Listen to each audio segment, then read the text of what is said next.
Сәлем достар, бүгін 108-ші сабақты өтетін боламыз. Каналымызға міндетті түрде подписаться батырмасын басып, жазылып алыңыздар. Сіздер үшін пайдалы басқа да сабақтар шығып отырады. Сан есім 21-ші жаттығу, мәтінді тыңда. Су, күн төбеңді тесердей шақырайып тұр. Асан үйінен шығып, малда ауылдағы атасыныкіне беттеді. Демалыс кезінде атасына барып, сәлем бермекші. Орта жолға жетпей-ақ шөлдей бастады.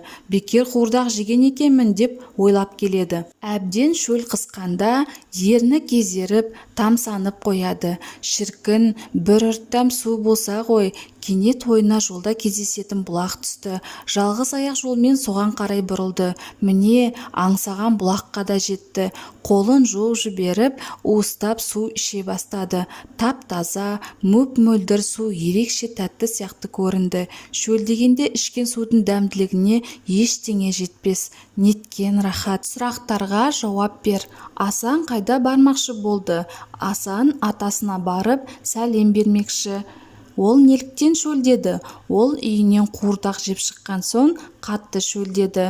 Жолда не кездесті? Жолда бұлаққа кезігіп шөлін басты. Бұлақтың суы қандай? Бұлақтың суы тап-таза, мөп-мөлдір, тәтті екен. Бұлақтың суы неліктен ерекше болып көрінді?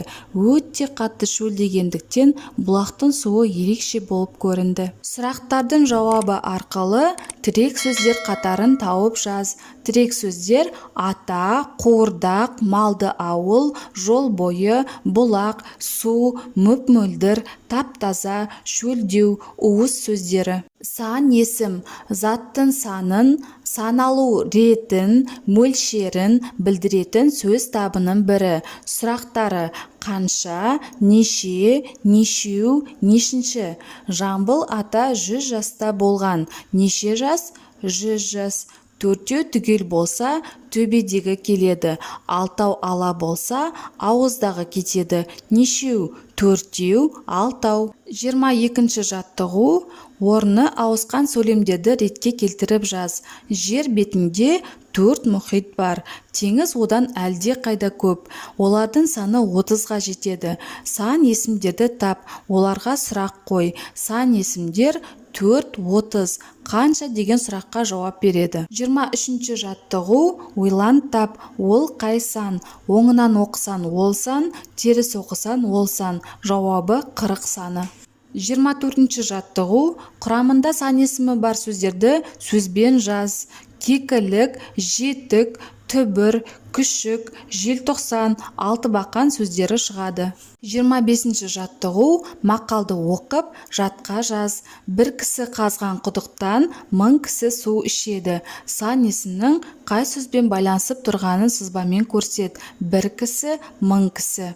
Мақалдың мәнін түсіндір. Мақалдың мағынасы бір адамның жасаған еңбегі, жақсылығы барлық халыққа үлкен пайда әкеледі делінген. Үнемі өзіңді ғана ойламай, пайдалы іспен айналысу керектігін түсіндірген.